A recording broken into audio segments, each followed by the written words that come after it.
늙어서는 다 필요 없습니다. 인생의 끝자락에 남는 것은 돈도 성공도 아닙니다. 결국 옆에 남아있는 친구가 가장 큰 재산입니다. 하지만 아무 친구나 남으면 안 됩니다. 늙어서까지 피곤하게 만드는 친구는 정리해야 합니다. 마음 편한 친구, 함께 웃을 수 있는 친구가 곁에 있어야 합니다. 노년을 외롭고 힘들게 보낼지, 편안하고 즐겁게 보낼지는 결국 어떤 친구와 함께 하느냐에 달려 있습니다. 늙어서는 다 필요 없습니다. 끝까지 함께할 친구를 잘 고르고 나 또한 그런 친구가 되어야 합니다. 이번 영상에서는 노년에 꼭 필요한 6가지 친구를 알아보겠습니다. 구독, 좋아요 누르시면 시작하겠습니다. 어쩌면 자식보다 더 낫다. 이런 사람과 친구하며 평생 살아라 중 첫 번째 친구는 돈이 없어도 편하게 만날 수 있는 친구입니다. 돈이 없으면 세상 모든 관계가 서먹해진다고들 합니다. 젊을 때는 밥 한 끼, 커피 한 잔도 더치페이가 기본이고 만나면 누가 계산할지 은근히 신경이 쓰입니다. 하지만 나이가 들면 그런 관계는 피곤할 뿐입니다. 늙어서는 돈이 없어도 편하게 만날 수 있는 친구가 가장 소중합니다. 이제는 허세도 자존심도 내려놓을 나이입니다. 있는 척, 잘난 척하는 친구와는 오래가기 힘듭니다. 만나면 늘 비싼 밥을 먹어야 하고 값비싼 선물까지 주고받아야 하는 관계는 부담스럽기만 합니다. 그런 관계는 결국 돈 떨어지는 순간 끝이 납니다. 편하게 만나서 길거리 떡볶이를 나눠 먹고 동네 벤치에 앉아 수다를 떨 수 있는 친구가 남습니다. 돈이 많든 적든 상관없이 서로를 있는 그대로 받아들이는 친구가 필요합니다. 한쪽이 돈이 없으면 자연스럽게 상대가 내고 다음에 형편이 되면 다시 사는 그런 관계가 오래갑니다. 계산 하나에도 신경을 곤두세우고 돈 문제로 자존심을 세우는 친구라면 결국 멀어질 수밖에 없습니다. 늙어서는 돈보다 마음이 편한 관계가 중요합니다. 돈이 없다고 주눅들지 않고 돈이 있다고 잘난 척하지 않는 친구가 최고입니다. 돈을 핑계로 멀어지는 사람은 애초에 진짜 친구가 아닙니다. 김영수 씨는 퇴직 후 수입이 줄어들면서 친구들과의 만남이 부담스러워졌습니다. 젊었을 때는 당연하게 갔던 고급 레스토랑이 이제는 한 끼 식사비조차 아까운 곳이 되었습니다. 한 번은 친구들과의 모임에서 이번엔 내가 계산해라라는 말이 부담스러워 아예 모임에 나가지 않았습니다. 그때 한 친구가 전화를 걸어왔습니다. 야, 뭐 그렇게 거창하게 만나야 하냐? 그냥 우리 동네 국밥집에서 한 그릇씩 먹자. 그 한마디가 얼마나 고마웠는지 모릅니다. 국밥 한 그릇에 수다 한 판, 커피는 공원 벤치에서 캔커피로 대신했습니다. 그런데도 그날따라 유독 즐겁고 편안했습니다. 그제야 깨달았습니다. 진짜 친구는 돈이 아니라 마음으로 만난다는 것을 말입니다. 어쩌면 자식보다 더 낫다. 이런 사람과 친구하며 평생 살아라 중 2번째 친구는 나를 경쟁 상대로 삼지 않는 친구입니다. 나이가 들면 더 이상 누구와도 경쟁하고 싶지 않다. 그런데 아직도 친구를 경쟁 상대로 삼는 사람이 있다. 이런 친구는 평생 짐이 될 뿐이다. 늙어서는 나를 경쟁자로 여기지 않는 친구가 필요하다. 젊었을 때는 학벌, 직업, 돈, 자식 자랑이 끝이 없었다. 누가 더 성공했는지, 누가 더 좋은 차를 타는지 비교하며 살아왔다. 하지만 이제는 그런 싸움에서 벗어날 때다. 늙어서까지 친구를 이기려고 애쓰는 사람과는 멀어져야 한다. 만나면 늘 자기 자식이 더 낫다고 우기고 내가 잘된 일에는 입을 꾹 다물면서 내가 힘든 일에는 속으로 웃는 친구는 필요 없다. 요즘 뭐하고 지내냐? 라며 겉으로는 걱정하는 척하면서 속으로는 비교하는 친구가 있다. 그래도 난 이만큼 하고 있는데 넌 아직도 그러고 있냐? 라는 말이 숨어 있다. 이런 관계는 오래갈 수 없다. 나보다 더 잘되면 은근히 무시하고 내가 조금이라도 앞서면 못마땅해하는 친구는 독이다. 진짜 친구는 경쟁자가 아니라 동반자다. 서로의 삶을 존중하고 잘되면 진심으로 축하하고 힘들면 마음을 나누는 친구가 필요하다. 늙어서는 비교하는 삶을 끝내야 한다. 서로의 존재만으로 위로가 되는 친구, 그냥 함께 있는 것만으로 편안한 친구가 남아야 한다. 언제까지나 경쟁하는 친구는 결국 남지 않는다. 비교 없이 편하게 웃을 수 있는 친구가 평생 가는 친구다. 박영수 씨와 최명호 씨는 50년 지기 친구였습니다. 하지만 만날 때마다 은근한 기싸움이 있었습니다. 누가 더 오래 회사에 다녔는지, 누가 더 좋은 차를 타는지, 자식이 어디에 취업했는지 비교하는 대화가 이어졌습니다. 서로가 잘 되면 축하하는 것이 아니라 속으로 경쟁심을 느꼈습니다. 어느 날 두 사람은 오랜만에 만나 점심을 먹었습니다. 최명호 씨가 말했습니다. 우리 아들은 이번에 대기업 임원이 됐다. 앞으로 승진도 빠를 거야. 박영수 씨도 지지 않고 말했습니다. 우리 딸은 이번에 유명 로펌에서 스카우트 됐어. 변호사 월급이 엄청나다더라. 서로 한치도 지지 않으려는 분위기가 이어졌습니다. 그때 옆에서 듣고 있던 친구가 피식 웃으며 한마디 했습니다. 야, 그래서 니들 통장은 두둑해졌냐? 순간 둘 다 머쓱해졌습니다. 결국 허탈하게 웃으며 자식 자랑을 멈췄습니다. 그제야 깨달았습니다.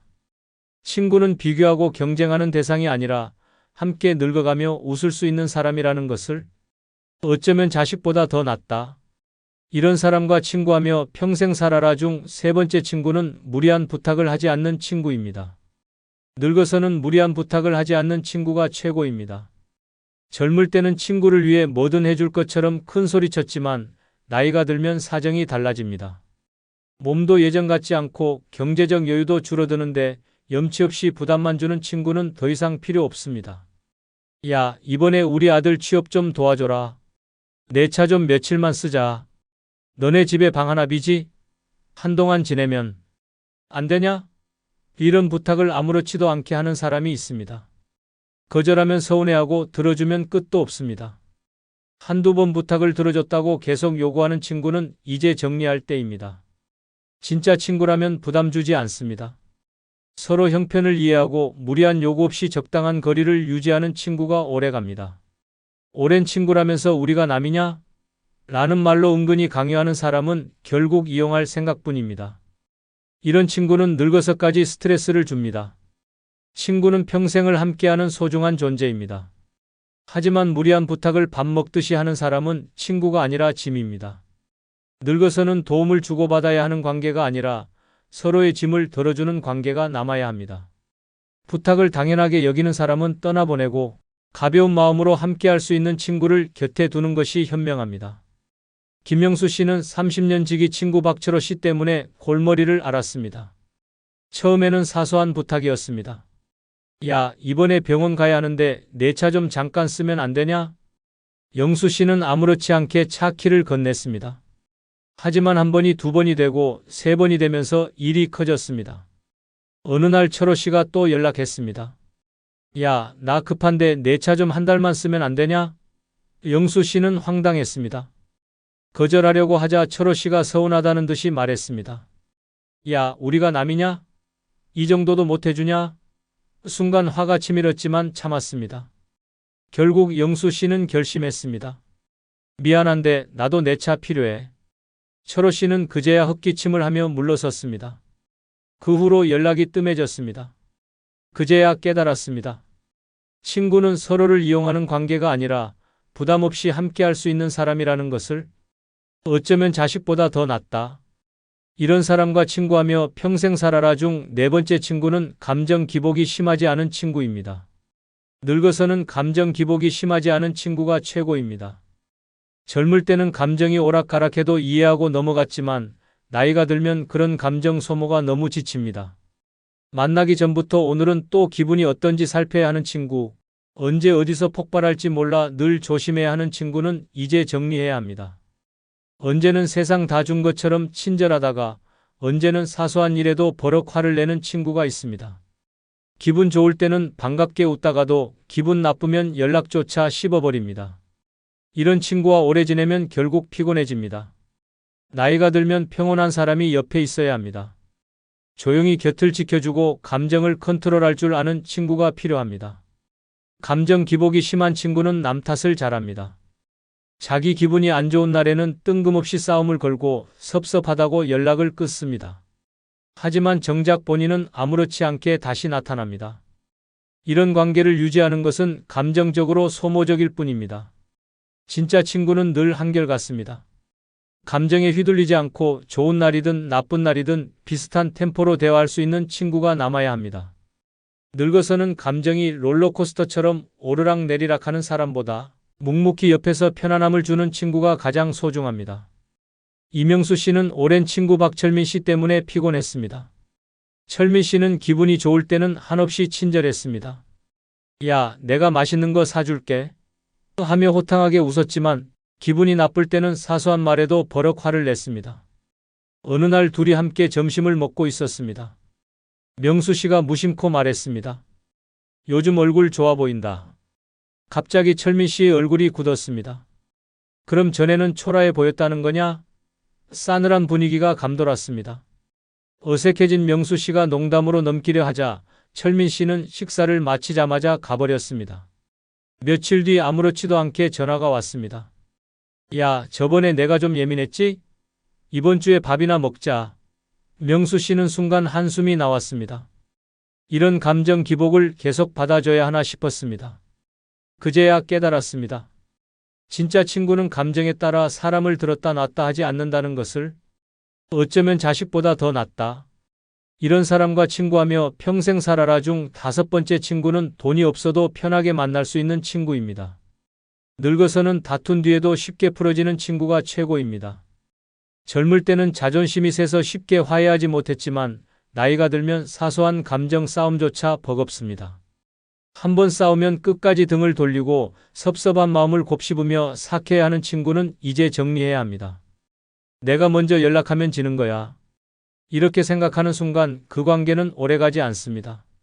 서로 삐쳐서 연락을 끊고 지나치다가도 못 본 척하며 외면하는 친구는 필요 없습니다.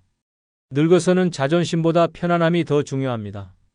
싸웠어도 금방 털어버리고 야, 어제는 내가 좀 심했지? 하고 웃으며 풀 수 있는 친구가 남아야 합니다. 작은 서운함을 평생 안고 가는 사람은 결국 혼자 남습니다. 작은 말실수 하나에도 몇 년씩 원한을 품고 속으로 곱씹으며 관계를 끊어버리는 사람과는 오래갈 수 없습니다. 진짜 친구라면 감정이 격해져도 결국 돌아와 웃으며 다시 만날 수 있어야 합니다. 친구 관계는 평생 갑니다.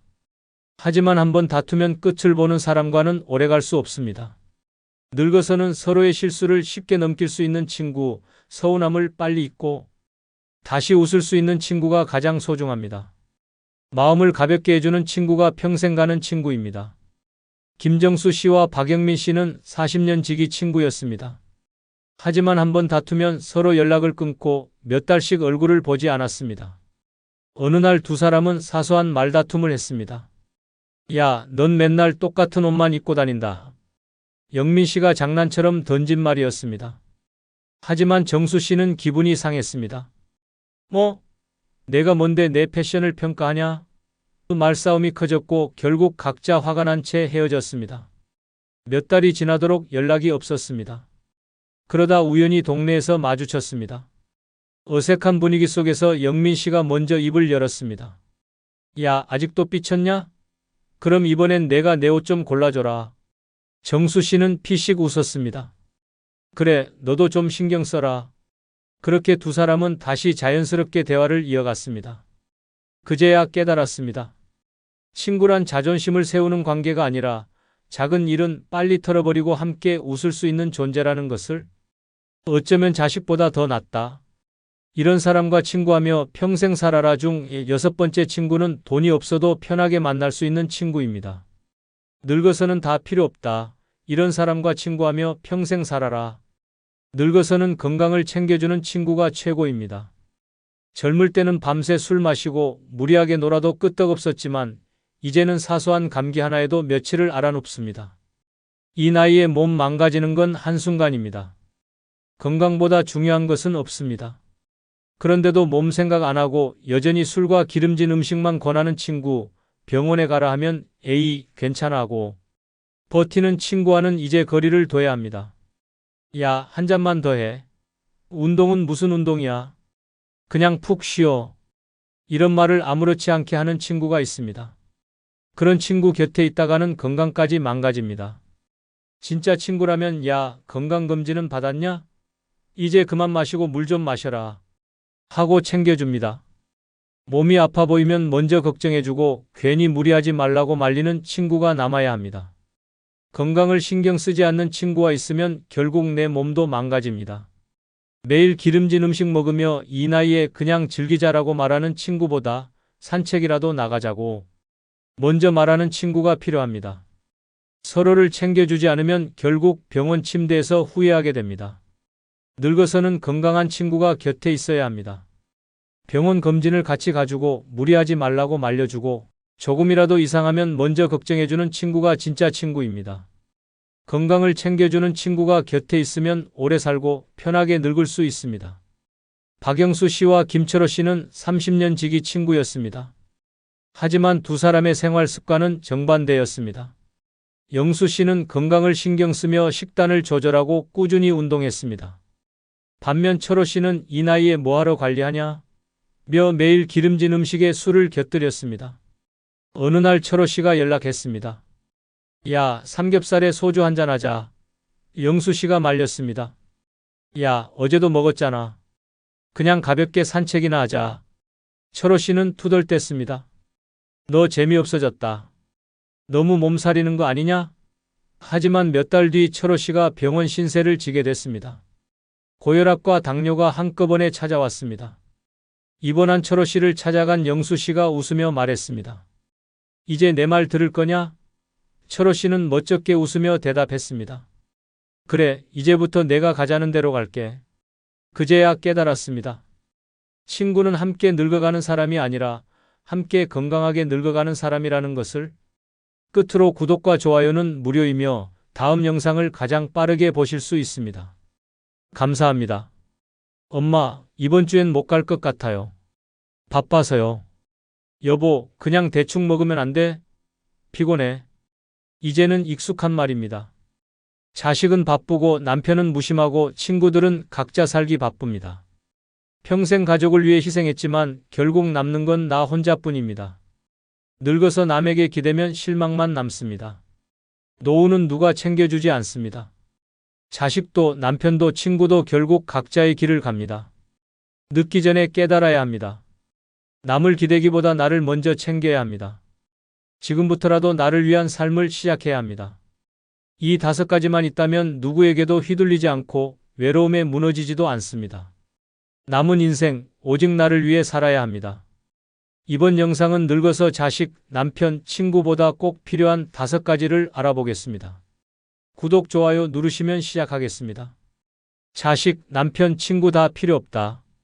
늙어서 꼭 필요한 5가지 중 첫 번째는 돈입니다. 돈이 행복의 전부는 아니지만 늙어서 돈이 없으면 행복은커녕 최소한의 존엄조차 지킬 수 없습니다. 노년에 돈이 없다는 것은 곧 자유가 없다는 뜻입니다. 하고 싶은 것이 있어도 돈이 없으면 불가능하고 몸이 아파도 병원비가 부담되어 치료를 망설이게 됩니다. 결국 남에게 기대야 하지만 자식도 국가도 끝까지 책임져 주지 않습니다. 돈이 없으면 선택권이 사라지고 그 순간부터 비참한 노년이 시작됩니다. 늙어서 돈이 없으면 자식에게 의존할 수밖에 없습니다. 하지만 자식도 각자의 삶이 있고 부모를 부양할 여력이 없는 경우가 많습니다. 아무리 효자라도 경제적 여유가 없으면 부모를 도울 수 없습니다. 결국 부모는 서운함과 원망 속에서 눈치를 보며 살아가게 됩니다. 작은 용돈에도 감사해야 하고 병원비 한번 내달라는 말도 쉽게 못합니다. 돈이 없는 순간 부모와 자식의 관계는 부담과 의무로 변질됩니다. 노년에 돈이 없으면 인간관계도 유지하기 어렵습니다. 친구를 만나러 가는 교통비, 모임에서 커피 한 잔 마시는 비용조차 부담이 됩니다. 결국 모임에 나가지 못하고 점점 사람들과 멀어지게 됩니다. 가난한 노인은 외로움까지 감당해야 합니다. 반면 경제적 여유가 있는 사람은 원하는 모임에 나가고 취미 생활을 즐기며 인간관계를 이어갑니다. 돈이 있으면 외롭지 않을 방법도 많아집니다. 노후에는 병원비가 가장 큰 부담입니다. 젊을 때는 건강을 당연하게 여기지만 나이 들면 작은 병 하나도 큰 돈이 듭니다. 건강보험이 있다고 해도 병원비는 만만치 않습니다. 돈이 없으면 적절한 치료를 받지 못하고 통증을 참으며 하루하루를 버티게 됩니다. 결국 병이 더 악화되고 삶의 질이 바닥으로 떨어집니다. 늙어서 돈이 없으면 몸이 아파도 병원에 갈 엄두를 못 내는 비참한 현실을 맞이하게 됩니다. 돈이 없으면 살 곳도 문제입니다. 살던 집을 유지할 수도 없고 자식 집에 얹혀 살 수도 없습니다. 결국 낯선 환경에서 힘들게 적응해야 합니다. 하지만 돈이 있는 사람은 살고 싶은 곳에서 원하는 환경에서 노년을 보낼 수 있습니다. 좋은 시설이 있는 곳에서 편안하게 지낼 수도 있고 자유롭게 여행을 다닐 수도 있습니다. 결국 노후의 삶의 질을 결정하는 가장 중요한 요소는 돈입니다. 돈이 행복을 보장해주지는 않지만 최소한 불행을 막아줍니다. 돈이 없으면 자식에게 눈치 보고 친구와 멀어지고 아파도 병원에 못 가고 살아갈 집조차 지킬 수 없습니다. 하지만 돈이 있으면 최소한 내 삶을 내 뜻대로 꾸려갈 수 있습니다. 늙어서 후회하지 않으려면 젊을 때부터 노후 자금을 철저히 준비해야 합니다. 돈이 없으면 아무것도 할 수 없습니다. 71세 김 씨는 돈이 노년의 자유를 보장한다는 사실을 몸소 증명하며 살고 있습니다. 젊을 때부터 철저하게 노후 준비를 했고 연금과 임대 수입으로 매달 넉넉한 생활비를 받습니다. 아침이면 근처 카페에서 여유롭게 커피 한 잔을 마시고 오후에는 수영장에서 운동을 합니다. 몸이 조금이라도 불편하면 바로 병원에 가서 최상의 치료를 받습니다. 친구들과 해외여행도 다니고 손주들에게 용돈을 쥐어주며 자식들에게 부담을 주기는커녕 오히려 걱정을 덜어줍니다. 좋은 실버타운에서 생활하며 고급 레스토랑에서 식사도 하고 싶은 것을 마음껏 누립니다. 늙어도 돈이 있으니 선택권이 있고 하루하루가 즐겁습니다. 반면 70세 박 씨는 돈 없이 늙는 것이 얼마나 서글픈지 뼈저리게 깨닫고 있습니다. 젊을 때 돈 없어도 자식이 있으면 된다라고 믿었지만 현실은 달랐습니다. 자식들도 생활이 빠듯해 부모를 도와줄 거 없었습니다. 병원비가 부담스러워 진료를 미루다 보니 병이 악화되었고 치료를 받으려 해도 돈이 없어 망설일 수밖에 없습니다. 친구들과의 모임도 점점 멀어졌습니다. 밖에 나가려 해도 교통비조차 아까워 집에만 있는 날이 늘어났습니다. 쓸 수 있는 돈이 없으니 할 수 있는 것도 없고 만날 사람도 점점 줄어듭니다. 결국 하루 종일 TV만 보며 시간을 때우고 외로움과 후회 속에서 한숨만 쉬고 있습니다. 자식, 남편, 친구보다 늙어서 꼭 필요한 두 번째는 건강입니다. 건강이 없으면 아무것도 소용없습니다. 돈이 많아도 좋은 집에 살아도 주변에 사람이 많아도 아프면 모든 것이 무의미해집니다.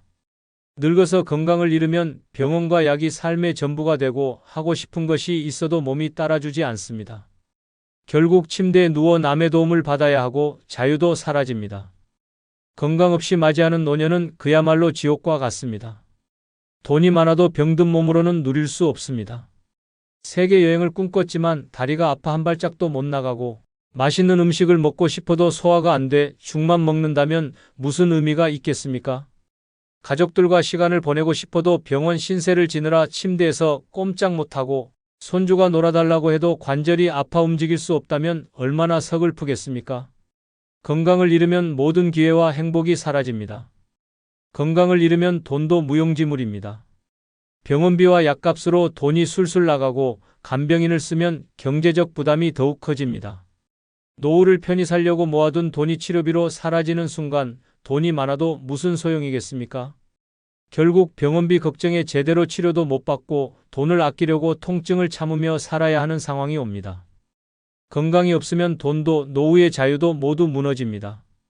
건강을 잃으면 인간관계도 끝납니다. 처음에는 가족과 친구들이 챙겨주지만 시간이 지나면 부담스러워합니다. 자식도 처음엔 걱정하지만 결국 본인 생활이 바쁘고 힘들어지면 부모를 돌보는 것이 짐이 됩니다. 친구들과 만나 수다를 떨고 싶어도 몸이 아파 움직일 수 없으면 혼자 고립될 수밖에 없습니다. 건강이 없으면 결국 외로움과 고통 속에서 살아가야 합니다. 건강이 없으면 인생이 통째로 무너집니다. 늙어서 후회하지 않으려면 젊을 때부터 건강을 지켜야 합니다. 규칙적인 운동, 건강한 식습관, 정기검진을 습관화해야 합니다. 건강은 한순간에 무너지고 한번 잃으면 다시 되찾기 어렵습니다. 돈보다 중요한 것은 건강입니다. 건강한 몸이 있어야만 돈도, 인간관계도, 자유도, 행복도 지킬 수 있습니다. 72세 김 씨는 건강이 소중함을 누구보다 잘 알고 있습니다. 60대부터 꾸준히 운동하고 건강한 식습관을 유지한 덕분에 지금도 하루 1시간씩 산책을 하고 친구들과 등산도 다닙니다. 정기검진을 받으며 건강을 관리했고 덕분에 약 한 알 없이 지냅니다. 몸이 가뿐하니 여행도 다니고 손주들과 뛰어놀면서 활기찬 노년을 보내고 있습니다. 같은 나이 친구들이 병원에 드나들며 한숨 쉬는 사이 김 씨는 여전히 인생을 즐기고 있습니다. 건강을 지킨 덕분에 돈도 아끼고 인간관계도 유지하며 행복한 노년을 살고 있습니다. 반면 73세 박 씨는 건강을 잃고 모든 것을 잃었습니다. 젊을 때 술과 기름진 음식을 즐기고 운동을 멀리한 결과 고혈압과 당뇨로 병원비가 눈덩이처럼 불어났습니다. 무릎이 아파 제대로 걷지도 못하고 친구들과의 모임도 포기한 지 오래되었습니다. 자식들에게 기대려 했지만 병간호가 힘들다며 요양원에 모셔야겠다는 말까지 들었습니다. 돈이 있어도 병든 몸으로는 아무것도 할 수 없었습니다. 건강을 잃으니 자유도, 관계도, 삶의 즐거움도 모두 사라졌습니다. 자식, 남편, 친구보다 늙어서 꼭 필요한 세 번째는 배우자가 떠난 후를 미리 대비하는 것입니다. 배우자가 먼저 떠난 후를 대비하지 않으면 늙어서 고립과 외로움 속에 무너집니다. 평생 함께할 것 같았던 사람이 먼저 떠나고 나면 혼자가 된 현실이 남겨집니다. 배우자가 있을 때는 당연하게 생각했던 일상이 모두 사라지고 집안은 적막해집니다. 혼자 밥을 먹고 혼자 병원에 가고 혼자 시간을 보내야 하는 순간이 찾아옵니다. 준비 없이 맞이하면 이 외로움은 감당하기 어려운 고통이 됩니다. 배우자가 떠난 후 경제적으로 무너지면 더 비참해집니다. 상대가 관리하던 재정이 어떤 상태인지 모르면 혼자 남겨졌을 때 생활이 흔들립니다. 연금이 부족하면 당장 생활비가 막막해지고 남편 명의로 된 재산이 정리되지 않았다면 법적 문제로 골머리를 앓게 됩니다. 배우자가 있을 때는 몰랐던 현실적인 문제들이 한꺼번에 쏟아지며 삶이 무너집니다. 미리 준비하지 않으면 경제적 불안 속에서 불안과 후회 속에 늙어갈 수밖에 없습니다. 관계 단절도 큰 문제입니다.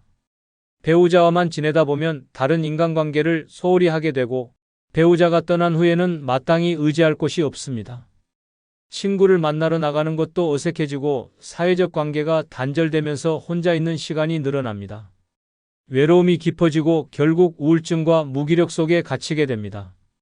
배우자가 떠난 후에도 건강한 인간관계를 유지하려면 미리부터 관계를 넓히고 혼자서도 즐길 수 있는 취미를 가져야 합니다. 건강 문제도 간과할 수 없습니다. 배우자가 있을 때는 아플 때 챙겨주는 사람이 있지만 혼자 남으면 모든 걸 스스로 해결해야 합니다. 갑자기 쓰러져도 도와줄 사람이 없고 아파도 병원 갈 엄두가 나지 않습니다. 건강을 지키기 위한 운동과 생활 습관을 미리 준비하지 않으면 병원비 걱정과 간병의 두려움 속에서 불안한 노년을 맞이하게 됩니다. 배우자가 먼저 떠나는 것은 피할 수 없는 현실입니다. 그 순간이 찾아왔을 때 무너지지 않으려면 미리 준비해야 합니다. 경제적 자립, 건강관리, 인간관계 확장, 그리고 혼자서도 잘 지낼 수 있는 마음가짐이 필수입니다. 배우자가 사라진 후에도 당당하게 살아가려면 지금부터 대비해야 합니다. 혼자가 되는 순간 후회도 늦습니다. 70세 김 씨는 남편이 먼저 세상을 떠난 후에도 당당하게 살아가고 있습니다. 남편과 함께 있을 때부터 재정을 직접 관리했고 친구들과의 모임도 꾸준히 이어갔습니다. 혼자 남겨졌을 때를 대비해 취미를 만들고 건강을 지키기 위해 운동도 꾸준히 했습니다. 덕분에 남편이 떠난 후에도 경제적 걱정 없이 인간관계도 유지하며 안정적인 노년을 보내고 있습니다. 여행도 다니고 새로운 것에 도전하며 외로움 대신 자유를 즐기고 있습니다. 배우자가 없어도 충분히 행복하게 살 수 있다는 걸 직접 보여주고 있습니다. 반면 73세 박 씨는 남편이 떠난 후 모든 것이 무너졌습니다. 평생 남편에게 의존해 살았고 재정도 남편이 관리했기 때문에 혼자가 되자 생활이 막막해졌습니다. 사람들과 어울리기보다 남편과만 지냈던 터라 친구도 없었습니다.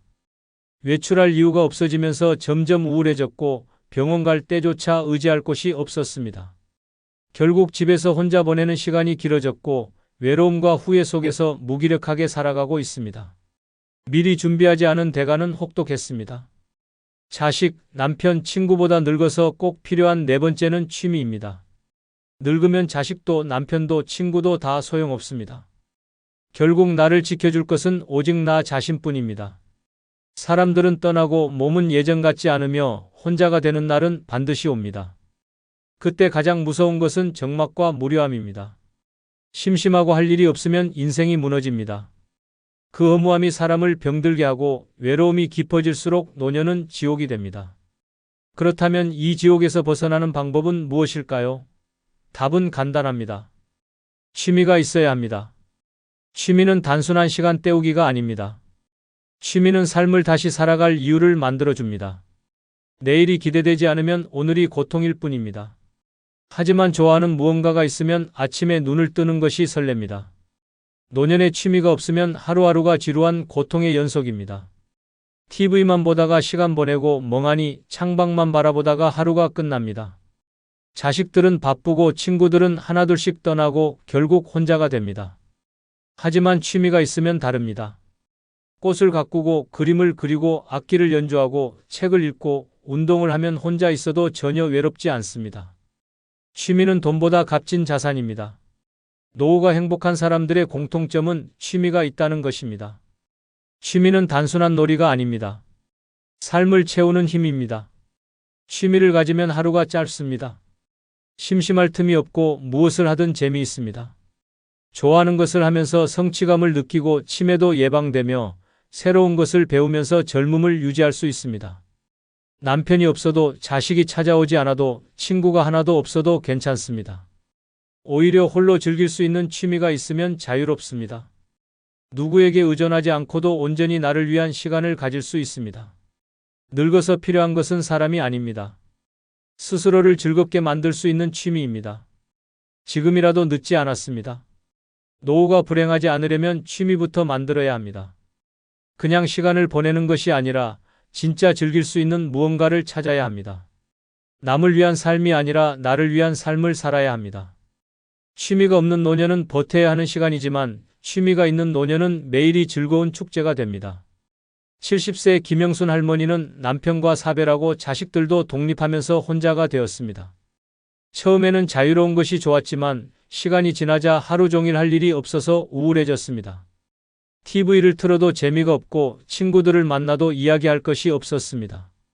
그렇게 무료한 나날을 보내다 보니 몸까지 여기저기 쑤시고 아팠습니다. 어느 날 우연히 유튜브에서 색연필로 그림을 그리는 영상을 보게 되었습니다. 어릴 때 그림을 좋아했던 기억이 떠올랐고 그날로 색연필과 스케치북을 사왔습니다. 처음에는 서툴렀지만 하루하루 그림을 그리면서 점점 실력이 늘었습니다. 꽃, 풍경, 동물을 그리며 몰입하다 보니 시간 가는 줄 몰랐습니다.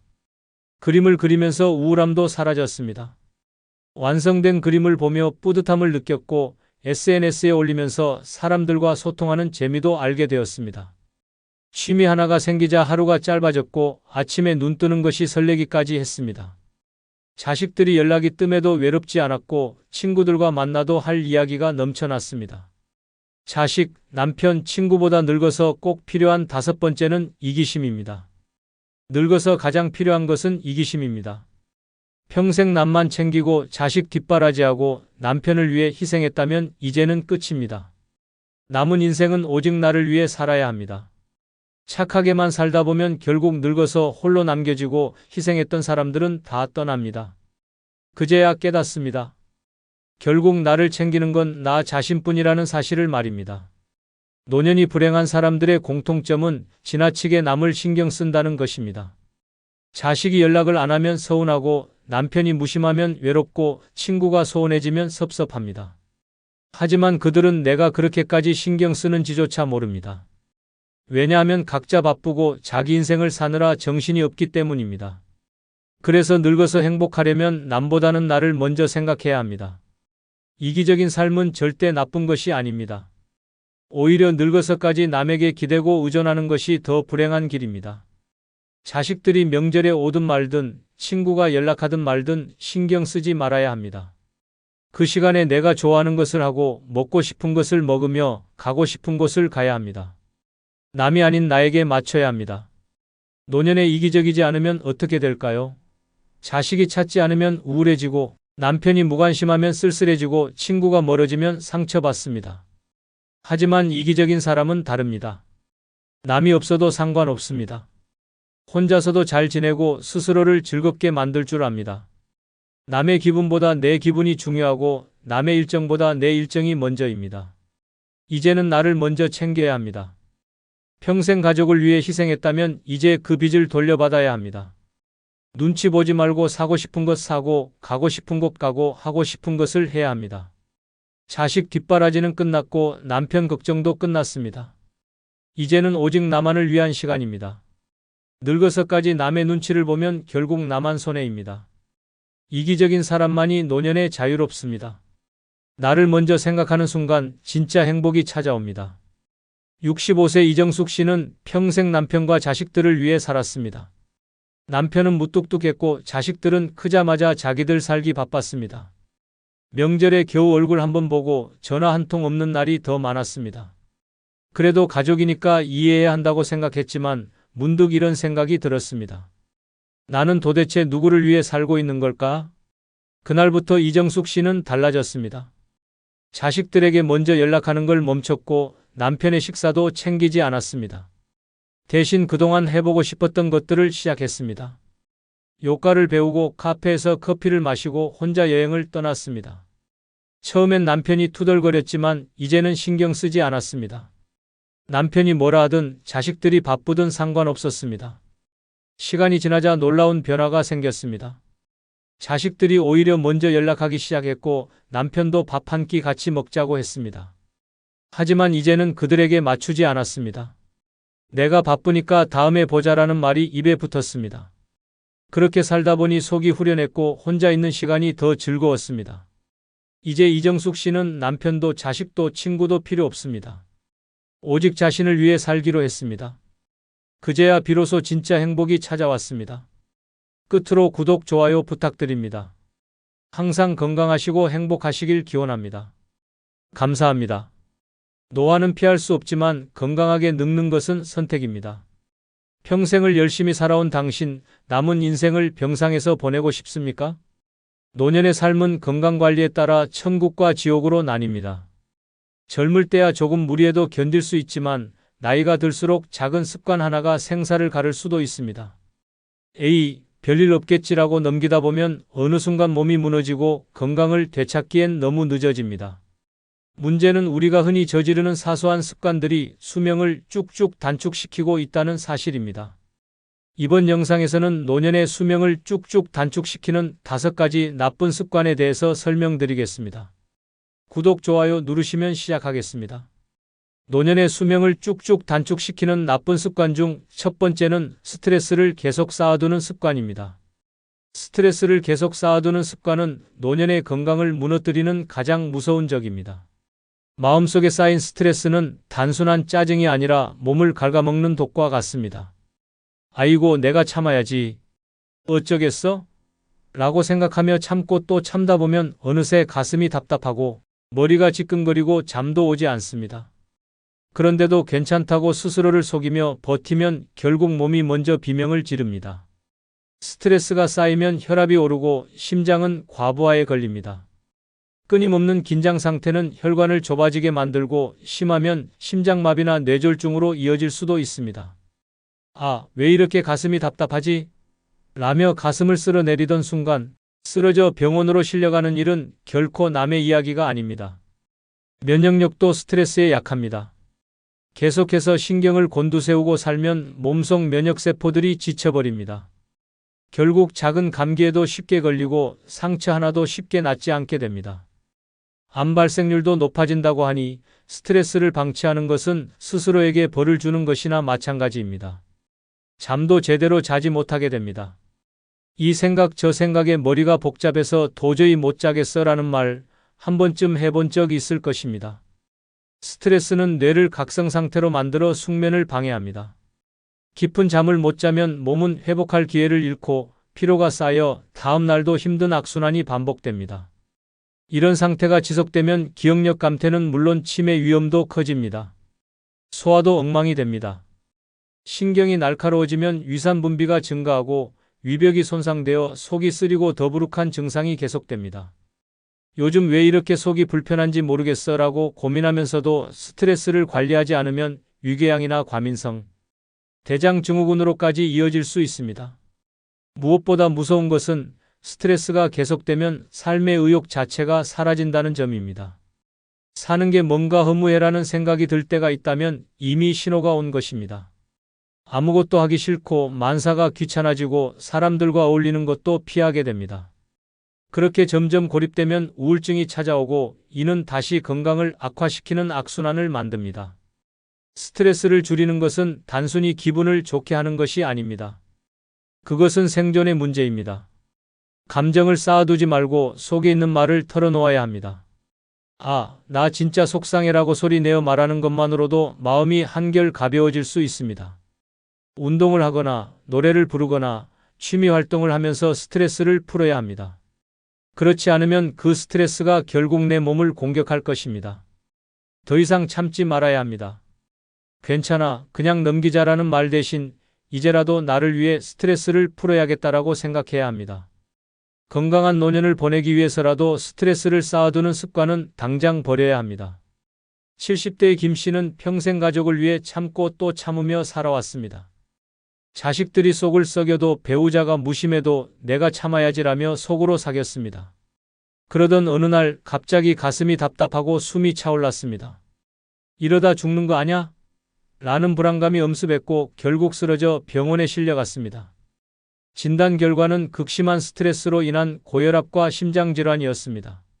의사는 스트레스를 줄여야 한다고 경고했지만 김 씨는 여전히 속으로 사기기만 했습니다. 그러던 중 몇 달 뒤 뇌졸중으로 쓰러졌습니다.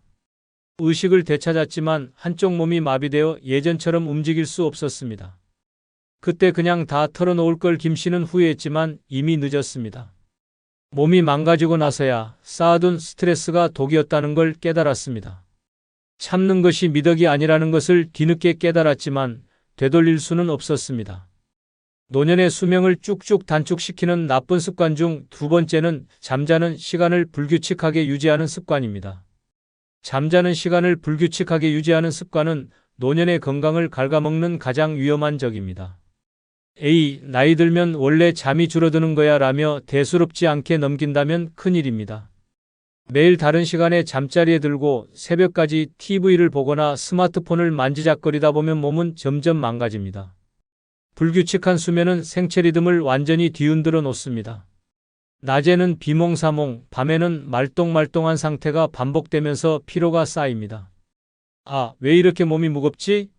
라는 생각이 하루에도 몇 번씩 들게 됩니다. 낮잠으로 부족한 잠을 채우려 하지만 결국 밤이 되면 또 눈이 말똥말똥해지고 악순환이 계속됩니다. 수면 부족은 심장에도 치명적입니다. 잠자는 동안 몸은 하루 동안 쌓인 피로를 회복하고 혈압을 안정시키는데 수면이 불규칙하면 혈압이 계속 들쭉날쭉하게 변합니다. 왜 요즘 혈압이 이렇게 높아졌지? 라며 고개를 갸웃할 수도 있지만 원인은 바로 뒤죽박죽 엉망이 된 수면 습관 때문입니다. 면역력도 심각하게 떨어집니다. 몸은 수면 중에 면역세포를 회복하고 질병을 막아낼 힘을 기르는데 잠이 불규칙하면 면역력이 무너집니다. 요즘 감기가 달고 살으라고 불평하지만 사실 그것은 면역력이 바닥난 신호일 수 있습니다. 감기뿐 아니라 각종 염증성 질환, 심지어 암 발생 위험까지 높아진다고 하니 잠을 대충 생각해서는 안 됩니다. 기억력도 걱정해야 합니다. 내가 왜 여기 왔지? 내가 이 얘기 했나? 같은 일이 자꾸 반복된다면 수면 부족 때문일 가능성이 큽니다.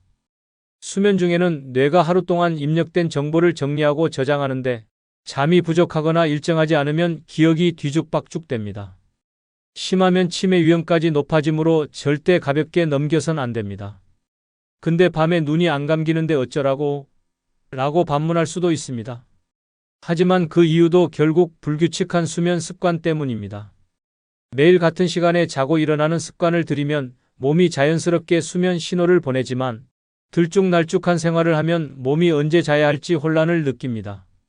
잠들기 전 TV, 스마트폰을 보는 것도 문제입니다. 딱 10분만 본다 하다가 결국 1시간, 2시간 훌쩍 지나고 결국 새벽까지 깨어있게 됩니다. 블루라이트는 뇌를 각성 상태로 만들어 수면 호르몬 분비를 방해하고 밤새 뒤척이게 만듭니다. 그래도 난 낮잠 자니까 괜찮아라고 생각할 수도 있지만 낮잠은 짧게 자야 효과적입니다. 30분 이상 길게 자면 오히려 밤잠을 방해하고 수면 리듬을 더 엉망으로 만듭니다. 낮잠으로 보충하려는 생각은 결국 또 다른 악순환을 만들 뿐입니다. 좋은 수면 습관은 수명을 연장하는 가장 쉬운 방법입니다. 나이 들면 어쩔 수 없다는 생각을 버리고 매일 같은 시간에 자고 일어나야 합니다. 자기 전에는 스마트폰을 멀리하고 조명을 어둡게 해서 몸이 자연스럽게 수면 모드로 들어가도록 도와줘야 합니다. 단순한 잠이 아니라 건강을 위한 필수 과정입니다. 노년을 건강하고 활기차게 보내고 싶다면 당장 오늘부터라도 규칙적인 수면 습관을 만들어야 합니다. 68세 박 씨는 은퇴 후 밤마다 TV를 보거나 스마트폰을 하며 시간을 보내다 새벽 2시에서 3시 사이에 잠이 들었습니다. 낮잠 자면 되지 뭐라고 대수롭지 않게 생각했지만 아침마다 몸이 무겁고 머리가 맑지 않았습니다. 어느 날부터 가슴이 두근거리고 혈압이 오르는 걸 느꼈지만 그냥 피곤해서 그런가 보다라며 넘겼습니다. 그러던 어느 날 갑자기 어지럼증과 함께 몸이 휘청거렸습니다. 쓰러진 박 씨는 병원으로 이송됐고 검사 결과 고혈압성 뇌졸중 판정을 받았습니다. 의사는 불규칙한 수면이 자율신경계를 망가뜨리고 혈압을 급격히 변동시키면서 결국 뇌혈관이 손상된 것이라고 설명했습니다. 재활치료를 받았지만 한쪽 팔과 다리가 마비된 채로 휠체어를 사용해야 했습니다. 그냥 일찍 잠들 걸 후회했지만 이미 늦었습니다. 불규칙한 수면 습관이 평생 독이 되어 돌아온 것입니다. 노년의 수명을 쭉쭉 단축시키는 나쁜 습관 중 세 번째는 싱겁게 먹으려다 영양이 부족해지는 습관입니다. 싱겁게 먹으려다 영양이 부족해지는 습관은 노년의 건강을 서서히 무너뜨리는 위험한 함정입니다. 고혈압과 신장 건강을 걱정해 소금을 줄이는 것은 좋지만 지나치게 싱겁게 먹다 보면 오히려 몸에 필수적인 미네랄과 영양소가 부족해집니다. 짜게 먹으면 혈압 오른다는데 무조건 싱겁게 먹어야지라고 생각하며 맛없는 음식을 참고 먹다 보면 어느 순간 기운이 쭉 빠지고 몸이 무기력해집니다. 나트륨은 단순한 조미료가 아니라 신체 기능을 유지하는 필수 미네랄입니다. 적정량의 나트륨이 없으면 체내 수분과 전해질 균형이 깨지고 혈압이 지나치게 낮아지는 저나트륨혈증이 발생할 수 있습니다. 어지럽네, 뭐지? 라며 가볍게 넘길 수도 있지만 사실 뇌로 가는 혈류가 부족해진 신호일 수 있습니다. 심한 경우 의식을 잃고 쓰러질 수도 있습니다. 싱겁게 먹으면 건강에 좋다는 말이 마치 절대적인 진리처럼 퍼졌지만 이는 잘못된 상식입니다. 싱겁게 먹으려다 보면 자연스럽게 음식의 맛이 줄어들고 결국 식욕이 떨어집니다. 식사를 대충 때우게 되고 단백질, 칼슘, 마그네슘 같은 필수 영양소가 부족해지기 시작합니다. 요즘 밥맛이 없네. 그냥 대충 먹자 하다 보면 점점 영양 불균형이 심해지고 근육이 빠지고 골다공증까지 악화됩니다. 특히 단백질과 지방을 충분히 섭취하지 않으면 면역력이 급격히 떨어지고 감염성 질환에 쉽게 걸리게 됩니다. 요즘 감기도 잘 걸리고 기운이 없네라고 느낀다면 지금 먹는 음식부터 점검해야 합니다. 싱겁게 먹는 습관이 노인의 인지 기능 저하까지 유발할 수 있다는 연구 결과도 있습니다. 나트륨은 신경전달 물질의 원활한 작용에 중요한 역할을 합니다. 지나치게 적은 나트륨 섭취는 신경세포의 기능 저하를 초래하고 결국 기억력 감퇴와 치매 발병 위험을 높입니다. 아, 내가 뭘 하려고 했더라? 같은 건망증이 잦아진다면 저나트륨 상태가 원인일 수 있습니다. 그렇다면 어떻게 해야 할까요? 무조건 싱겁게 먹는 것이 답이 아닙니다. 적절한 나트륨 섭취가 중요합니다. 지나치게 싱거운 음식 대신 허브나 천연 조미료를 활용해 음식의 풍미를 살리고 단백질과 필수 미네랄이 풍부한 식단을 유지해야 합니다. 그래도 짠 게 몸에 안 좋다는데? 라고 생각할 수도 있지만 극단적인 저나트륨 식단이 더 위험할 수 있습니다. 나트륨 섭취를 줄이되 동시에 다른 영양소를 충분히 섭취하는 것이 건강을 유지하는 올바른 방법입니다. 72세 이 씨는 고혈압이 걱정돼 몇 년 전부터 극단적으로 싱겁게 먹었습니다. 국은 거의 맹물처럼 끓였고 반찬도 간을 하지 않았습니다. 짜게 먹으면 혈압 올라가니까 무조건 싱겁게 먹어야 해라고 믿으며 점점 더 싱거운 음식을 찾았습니다. 하지만 어느 순간부터 기운이 없고 어지럼증이 심해졌습니다. 어느 날 아침 갑자기 머리가 핑 돌며 쓰러졌습니다. 병원 검사 결과 저나트륨혈증과 영양실조가 동반된 상태였습니다. 의사는 나트륨이 부족하면 혈압이 낮아지고 전해질 균형이 깨져 뇌 기능까지 저하될 수 있습니다라고 설명했습니다. 이 씨는 체력 저하로 인해 오래 누워 있어야 했고 근육이 급격히 빠지면서 거동까지 불편해졌습니다. 건강하려고 싱겁게 먹었는데 결국 이렇게 될 줄은 몰랐어 라며 후회했지만 이미 몸은 약해진 상태였습니다. 잘못된 건강상식이 오히려 노년의 삶을 무너뜨린 것입니다. 노년의 수명을 쭉쭉 단축시키는 나쁜 습관 중 네 번째는 몸이 굳어가는 것을 방치하는 습관입니다. 몸이 굳어가는 것을 방치하는 습관은 노년의 건강을 서서히 무너뜨리는 가장 위험한 적입니다. A. 나이 들면 원래 몸이 뻣뻣해지는 거야 라며 대수롭지 않게 넘긴다면 어느 날 갑자기 걷기조차 어려워질 수 있습니다. 처음에는 무릎이 살짝 뻐근하고 허리가 뻣뻣한 정도였지만 가만히 두면 관절이 굳고 근육이 약해져 일상생활마저 힘들어집니다. 오랫동안 움직이지 않으면 근육량이 급격히 감소합니다. 그냥 좀 쉬고 싶어서 집에만 있었더니 요즘 다리가 자꾸 후들거리네라고 느낀다면 경고 신호가 온 것입니다. 근육이 약해지면 작은 동작조차 버겁게 느껴지고 관절은 점점 굳어갑니다. 특히 노년층에게 흔한 근감소증 SARCOPENIA은 단순한 근력 저하가 아니라 낙상 위험을 높이고 결국 거동 불편으로 이어지는 심각한 질병입니다. 이제 나이도 있고 그냥 조용히 지내는 게 낫겠어라고 생각하며 움직이지 않으면 혈액순환도 느려집니다. 혈류가 원활하지 않으면 말초혈관 질환이 생기고 심한 경우 혈전이 형성되어 뇌졸중이나 심근경색으로 이어질 위험도 높아집니다. 가만히 앉아만 있으면 다리가 붓고 저린 이유도 바로 혈액순환 장애 때문입니다. 노년기의 신체 유연성이 감소하는 것은 자연스러운 일이지만 이를 방치하면 결국 퇴행성 관절염, 오십견, 허리 디스크 등의 질환으로 발전할 가능성이 높습니다. 아침에 일어날 때 몸이 굳어서 한참을 뻗어야 움직일 수 있다면 이미 근육과 관절이 경직되고 있다는 신호입니다. 요즘 왜 이렇게 허리가 뻣뻣하지? 라고 느낀다면 지금부터라도 스트레칭과 가벼운 운동을 시작해야 합니다. 운동 부족은 자율신경계의 기능 저하로도 이어집니다. 규칙적인 움직임이 없으면 부교감신경 활성화가 감소하면서 혈압 조절이 어려워지고 면역력도 급격히 떨어집니다. 그 결과 감기에 쉽게 걸리고 피로가 지속되며 노화가 가속화됩니다.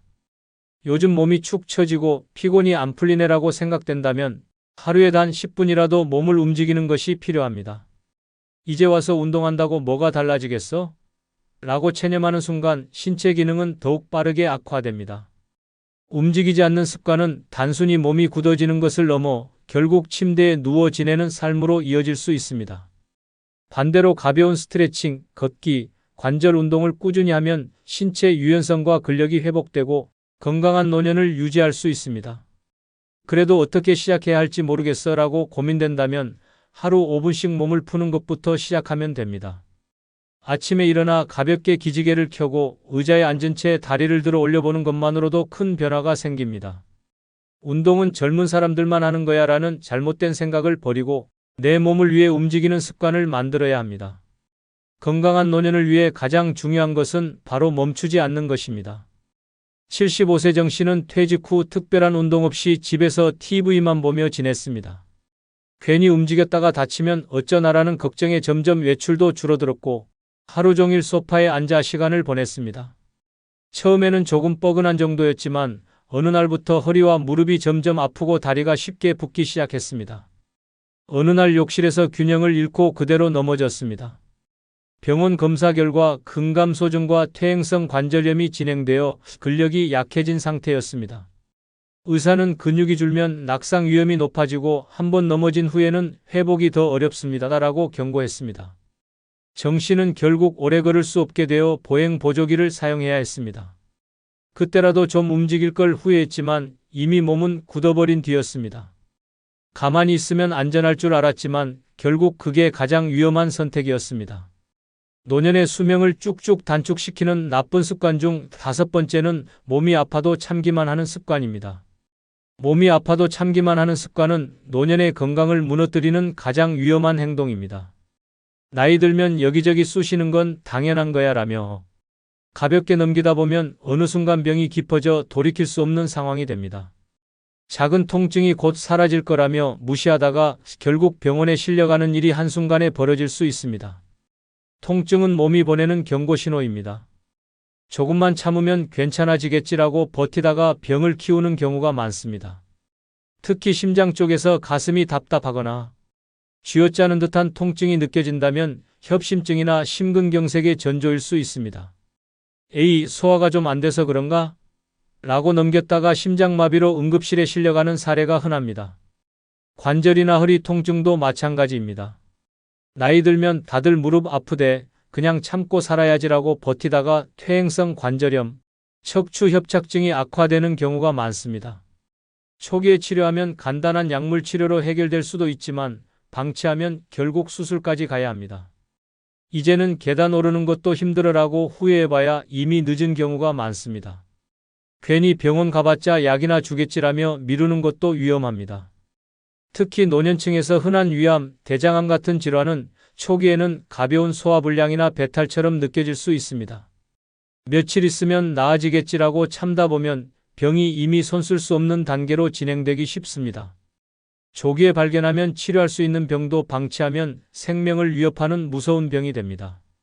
검사 받으면 괜히 더 불안해질 것 같아라고 피하는 것도 잘못된 생각입니다. 병은 모른다고 사라지는 것이 아닙니다. 오히려 조기에 발견하면 간단한 치료로 해결할 수 있는 경우가 많습니다. 하지만 참다가 병이 깊어지면 치료도 어려워지고 삶의 질이 급격히 떨어집니다. 이 정도는 괜찮겠지라는 생각이 결국 건강을 망칩니다. 건강검진을 정기적으로 받고 작은 통증도 가볍게 넘기지 않는 것이 중요합니다. 몸이 보내는 신호를 무시하지 말고 조금이라도 이상이 있으면 바로 병원을 찾아야 합니다. 참는 것이 미덕이 아니라 병을 키우는 지름길이라는 사실을 잊지 말아야 합니다. 건강한 노년을 위해 가장 중요한 것은 내 몸의 신호를 절대 무시하지 않는 것입니다. 67세 박 씨는 몇 달 전부터 가슴이 답답하고 팔이 저렸지만 나이 들면 다 이런 거지라며 참고 넘겼습니다. 병원에 갈 생각조차 하지 않고 조금 쉬면 괜찮아지겠지라며 버텼습니다. 그러던 어느 날 갑자기 극심한 가슴 통증과 함께 숨이 막혀 쓰러졌습니다. 구급차로 이송된 후 진단 결과는 급성 심근경색이었습니다. 의사는 조금만 늦었어도 목숨이 위험할 뻔했습니다라고 말했습니다. 치료는 했지만 심장 일부가 이미 괴사되어 평생 약을 먹으며 조심해야 하는 상태가 되었습니다. 그때 병원만 갔어도 이렇게까지 되진 않았을 텐데 박 씨는 후회했지만 이미 돌이킬 수 없었습니다. 참는 것이 버릇이 되어 병을 키웠고 결국 남은 삶이 완전히 달라져 버렸습니다. 건강한 노년을 원한다면 지금 당장 나쁜 습관을 버려야 합니다. 조금만 더 나중에라고 미루다 보면 어느새 몸은 돌이킬 수 없이 망가집니다. 이제는 나 자신을 돌봐야 할 때입니다. 몸이 보내는 신호를 무시하지 말고 건강을 지키는 습관을 만들어야 합니다. 작은 실천이 당신의 수명을 늘리고 활기찬 노년을 만들어줄 것입니다. 지금 당장 변해야 합니다. 내일은 없습니다. 어느 날 갑자기 쓰러지는 사람들의 공통점이 있습니다. 몸이 이미 수년 전부터 경고를 보내고 있었지만 이를 무시했다는 것입니다. 죽음은 예고 없이 찾아오는 것이 아닙니다. 몸은 분명히 신호를 보내지만 우리는 이를 단순한 피로나 노화로 착각하며 넘겨버립니다. 하지만 이 신호를 무시하면 3년 후에는 되돌릴 수 없는 상황을 맞이할 수도 있습니다. 지금 당신의 몸이 보내는 경고를 알아차려야 합니다. 이것은 단순한 증상이 아니라 다가오는 죽음의 발소리일 수도 있습니다. 이번 영상은 죽기 3년 전에 몸이 내게 보내는 이상신호 5가지에 대해 알아보겠습니다. 구독, 좋아요 누르시면 시작하겠습니다. 죽기 3년 전에 몸이 나에게 보내는 이상신호 5가지 중 첫 번째는 손에 힘이 빠진다면 심장마비까지 3년 남았다 는 신호입니다. 손에 힘이 빠지는 순간 당신의 심장은 마지막 경고를 보내고 있습니다. 단순한 피로라고 넘긴다면 심장은 조용히 멈출 준비를 하고 있을지도 모릅니다. 심장마비는 어느 날 갑자기 찾아오는 것이 아닙니다. 몸은 미리 신호를 보내고 있지만 대부분 이를 무시하고 지나갑니다. 하지만 손에 힘이 빠지는 증상은 심장이 보낼 수 있는 가장 강력한 경고 중 하나입니다. 심장은 온몸에 혈액을 공급하는 엔진과 같습니다. 하지만 이 엔진이 약해지면 가장 먼저 말단 신체 부위부터 이상이 생깁니다. 손과 손가락은 혈액순환의 끝자락에 위치해 있기 때문에 심장이 제 기능을 하지 못하면 산소와 영양 공급이 제대로 이루어지지 않습니다. 그 결과 손에 힘이 빠지고 물건을 잡기도 어려워집니다. 단순한 근력 저하가 아니라 심장이 점점 멈춰가고 있다는 신호입니다. 특히 아침에 손이 유독 무겁고 힘이 빠지는 느낌이 든다면 더욱 위험합니다. 밤사이 심장이 제대로 기능하지 못하면서 혈액순환이 원활하지 못했기 때문입니다. 단순히 피곤해서 그렇다고 생각하고 넘긴다면 어느 순간 갑자기 심장마비가 찾아올 수도 있습니다. 심장마비는 미리 예고 없이 오는 것이 아니라 작은 신호들이 쌓여서 결국 치명적인 순간을 맞이하는 것입니다. 손에 힘이 빠지는 것과 함께 팔이 저리거나 가슴이 답답한 증상이 동반된다면 이미 심장은 한계에 도달하고 있다는 뜻입니다.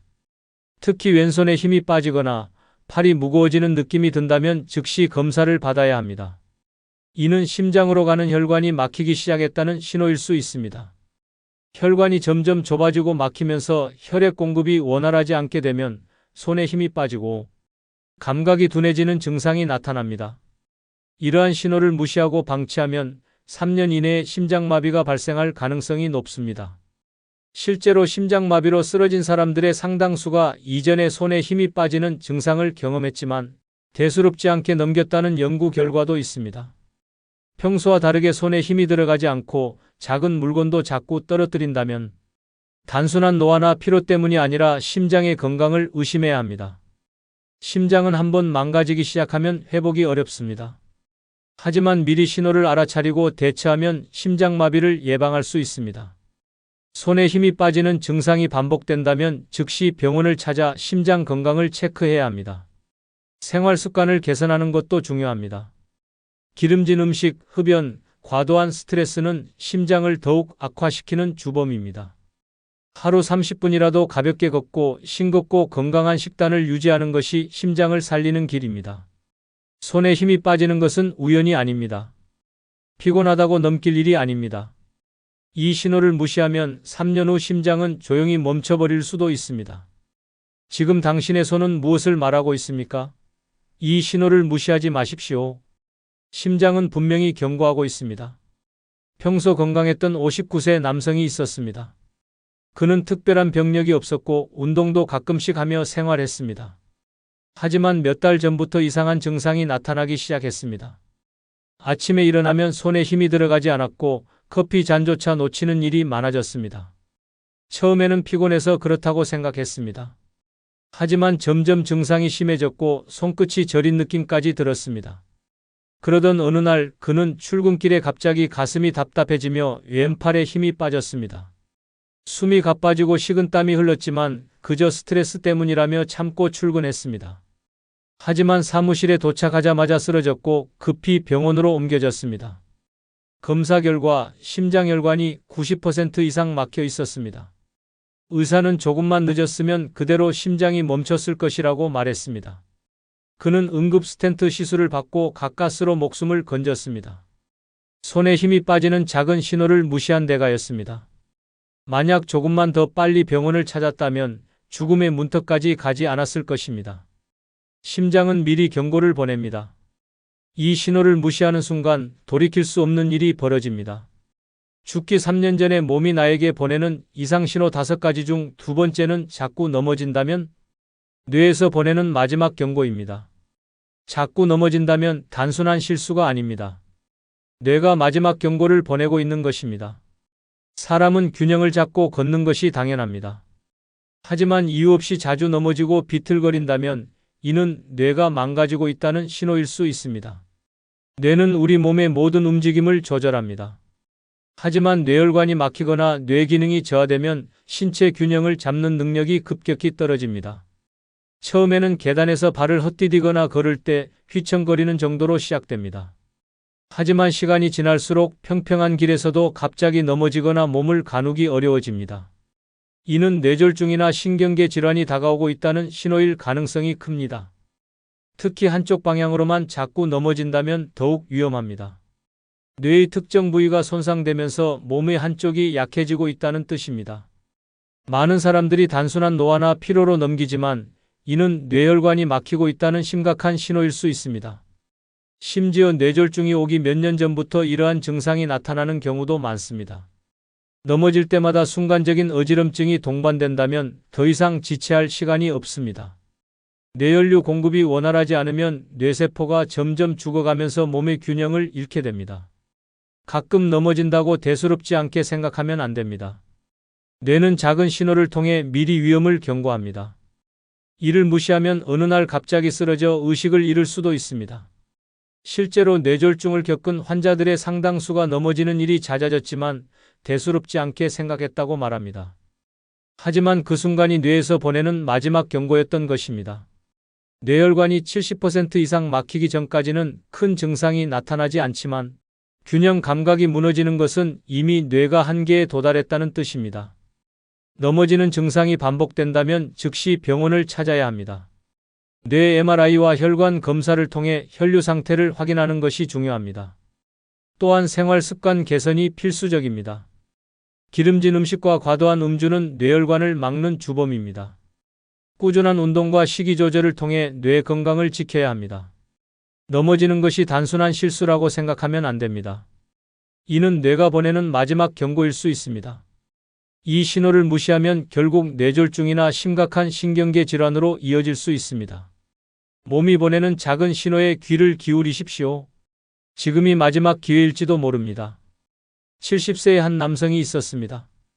그는 특별한 질병 없이 건강하게 생활하고 있었습니다. 하지만 몇 달 전부터 이상한 일이 벌어졌습니다. 길을 걷다가 자꾸 비틀거리고 평소에는 아무렇지 않던 계단에서 발이 헛디뎌 넘어지는 일이 많아졌습니다. 처음에는 나이가 들어서 그렇다고 생각하고 대수롭지 않게 넘겼습니다. 그러던 어느 날 집 앞에서 갑자기 중심을 잃고 그대로 쓰러졌습니다. 팔과 다리에 힘이 빠지고 잠시 동안 말을 하지 못했습니다. 급히 병원으로 옮겨졌고 검사 결과는 충격적이었습니다. 그의 뇌혈관은 이미 80% 이상 막혀 있었고 의사는 이제 뇌졸중이 터지는 건 시간 문제라고 말했습니다. 다행히 빠르게 치료를 받아 목숨을 건졌지만 그는 후회했습니다. 몇 달 전부터 뇌는 분명히 경고를 보내고 있었습니다. 하지만 이를 무시했고 결국 쓰러질 뻔한 상황까지 갔습니다. 넘어지는 것은 우연이 아닙니다. 뇌가 보내는 마지막 경고입니다. 이 신호를 무시하면 다음번에는 다시 일어날 기회조차 없을 수 있습니다. 죽기 3년 전에 몸이 나에게 보내는 이상신호 5가지 중 3번째는 기억이 깜빡깜빡, 치매가 아니라면 더 무서운 병일 수도 있다는 신호입니다. 기억이 깜빡깜빡한다면 단순한 건망증이 아닙니다. 많은 사람들이 기억력이 떨어지면 치매를 가장 먼저 떠올립니다. 하지만 치매보다 더 무서운 병이 숨어 있을 수도 있습니다. 이는 뇌졸중, 뇌혈관 질환, 심지어간 질환의 초기 증상일 가능성이 높습니다. 뇌는 신체의 모든 기능을 조절하는 기관입니다. 그런데 뇌혈관이 막히기 시작하면 혈액 공급이 원활하지 않아 뇌세포가 서서히 죽어갑니다. 그 결과 기억력 저하, 집중력 감소, 말이 꼬이는 증상이 나타납니다. 이런 증상은 단순한 노화로 치부되기 쉽지만 사실 뇌가 보내는 마지막 경고일 수 있습니다. 특히 최근에 일을 자주 잊어버리거나 물건을 어디에 두었는지 기억이 나지 않는다면 뇌연료 장애를 의심해야 합니다. 또한 간 기능이 저하되면 독소가 제대로 해독되지 않아 혈류를 타고 뇌로 올라갑니다. 이로 인해 기억력이 떨어지고 멍해지는 증상이 나타날 수 있습니다. 이를 간성 뇌증이라고 하며 심하면 혼수 상태까지 이를 수 있습니다. 만약 기억력 저하와 함께 이유 없이 피로하거나 피부가 누렇게 변했다면 간 질환이 원인일 가능성이 큽니다. 무서운 것은 이러한 증상들이 서서히 진행된다는 점입니다. 처음에는 단순히 깜빡하는 정도지만 점점 일상생활에 영향을 미치기 시작합니다. 약속을 잊거나 같은 질문을 반복하고 물건을 둔 장소를 찾지 못하는 일이 잦아진다면 뇌와 간 건강을 의심해야 합니다. 특히 한 번도 겪어보지 않은 극심한 피로감이 동반된다면 위험 신호일 수 있습니다. 이런 증상을 방치하면 뇌혈관이 완전히 막혀 뇌졸중으로 이어질 수 있습니다. 심하면 한쪽 마비나 언어장애가 발생하며 회복이 어려운 경우도 많습니다. 또한 간 기능이 악화되면 독소가 뇌를 망가뜨려 결국 치명적인 상태에 이를 수도 있습니다. 단순한 기억력 저하로 넘겼다가 돌이킬 수 없는 상황이 되는 것입니다. 기억력이 떨어지는 것은 자연스러운 노화의 일부일 수도 있습니다. 하지만 최근 들어 깜빡하는 일이 부쩍 많아졌다면 절대 가볍게 넘겨서는 안 됩니다. 정밀 검사를 통해 뇌혈관 상태와 간 기능을 점검하는 것이 중요합니다. 또한 평소 식습관을 개선하고 규칙적인 운동을 하는 것이 뇌 건강을 지키는 데 필수적입니다. 기억력이 떨어지는 것은 단순한 건망증이 아닙니다. 뇌와 간이 망가지고 있다는 위험 신호일 수 있습니다. 이 신호를 무시하면 어느 순간 더 이상 기억할 수 없는 날이 올지도 모릅니다. 지금 당신의 뇌는 어떤 메시지를 보내고 있습니까? 이 경고를 외면하면 미래는 예상보다 훨씬 더 빨리 무너질 수도 있습니다. 68세의 한 남성이 있었습니다. 그는 최근 들어 자꾸 깜빡하는 일이 많아졌습니다. 지갑을 어디에 뒀는지 기억이 나지 않았고 약속 시간을 헷갈리는 일이 잦아졌습니다. 처음에는 나이가 들어서 그렇다고 생각했습니다. 하지만 점점 심해졌습니다. 며칠 전 먹은 음식을 기억하지 못했고 같은 질문을 반복했습니다. 그러던 어느 날 그는 운전 중 신호를 놓쳤고 순간 방향을 잃었습니다. 가까스로 사고는 피했지만 이상함을 느껴 병원을 찾았습니다.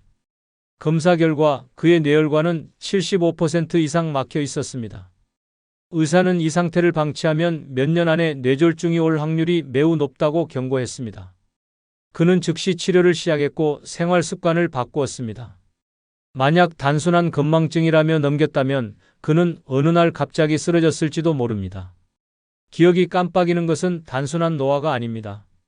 뇌가 보내는 마지막 경고입니다. 이 신호를 무시하면 다음 순간은 존재하지 않을 수도 있습니다. 죽기 3년 전에 몸이 나에게 보내는 이상신호 5가지 중 4번째는 잠잘 때 다리가 저리다면 혈관이 막히고 있다는 증거입니다. 잠을 자려고 누웠는데 다리가 저리고 불편하다면 단순한 피로가 아닙니다. 혈관이 막히고 있다는 신호일 수 있습니다. 많은 사람들이 다리 저림을 가볍게 여기지만 이는 몸이 보내는 마지막 경고일 수도 있습니다. 만약 이 신호를 무시한다면 몇 년 안에 심각한 혈관 질환이나 심장마비로 이어질 가능성이 높습니다. 혈관은 온몸에 혈액을 공급하는 생명의 통로입니다. 하지만 혈관이 좁아지거나 막히기 시작하면 다리로 가는 혈액순환이 원활하지 않아 저림, 수심, 통증이 발생합니다. 특히 밤에 다리가 저린다면 더욱 위험합니다. 낮 동안에는 움직이면서 혈액이 순환되지만 밤에는 혈류가 느려지면서 혈관이 막힌 부분이 더 두드러지기 때문입니다. 단순한 다리 저림과 혈관 문제로 인한 다리 저림은 차이가 있습니다. 만약 잠잘 때 유독 다리가 저리고 쥐가 자주 난다면 이는 혈액순환 장애 때문일 가능성이 큽니다. 특히 다리를 심장보다 높이 올렸을 때 증상이 심해진다면 말초혈관이 막히고 있다는 강력한 신호입니다. 이를 방치하면 말초동맥 질환, 심장병, 심지어 뇌졸중으로까지 이어질 수 있습니다. 더 무서운 것은 다리 저림이 심혈관 질환의 초기 증상일 수 있다는 점입니다. 다리로 가는 혈관이 막혔다면 결국 심장과 뇌로 가는 혈관도 막히게 됩니다. 실제로 다리 저림을 호소하던 많은 사람들이 몇 년 안에 심장마비나 뇌졸중으로 쓰러졌습니다. 이런 증상이 나타나면 즉시 병원을 찾아야 합니다. 단순한 피로 때문이라고 넘기지 말고 혈관 상태를 정밀 검사해야 합니다. 동맥경화가 진행되고 있는지, 혈관이 얼마나 막혀 있는지를 확인하는 것이 중요합니다. 특히 고혈압, 당뇨, 고지혈증이 있다면 더욱 주의해야 합니다. 생활 습관 개선도 필수적입니다. 기름진 음식, 흡연, 과음은 혈관을 막는 주범입니다. 식습관을 개선하고 꾸준한 운동을 해야 합니다. 매일 30분 이상 걷기만 해도 혈액순환이 좋아지고 혈관 건강을 지킬 수 있습니다. 잠잘 때 다리가 저리는 것은 몸이 보내는 마지막 경고일 수 있습니다. 이 신호를 무시하면 어느 날 갑자기 다리뿐만 아니라 심장과 뇌까지 무너질 수 있습니다. 혈관이 막히고 있다는 증거를 더 이상 외면하지 마십시오. 지금이 바로 당신의 생명을 지킬 마지막 기회일지도 모릅니다. 62세의 한 남성이 있었습니다. 몇 달 전부터 잠을 잘 때마다 다리가 저리고 쥐가 났습니다. 처음에는 피곤해서 그렇다고 생각하며 대수롭지 않게 넘겼습니다. 하지만 증상은 점점 심해졌습니다. 새벽마다 다리가 저려서 잠에서 깨는 일이 반복되었고 걷는 것도 점점 불편해졌습니다. 그러던 어느 날 그는 아침에 일어나자마자 극심한 가슴 통증과 함께 쓰러졌습니다. 급히 병원으로 이송되었고 검사 결과는 충격적이었습니다.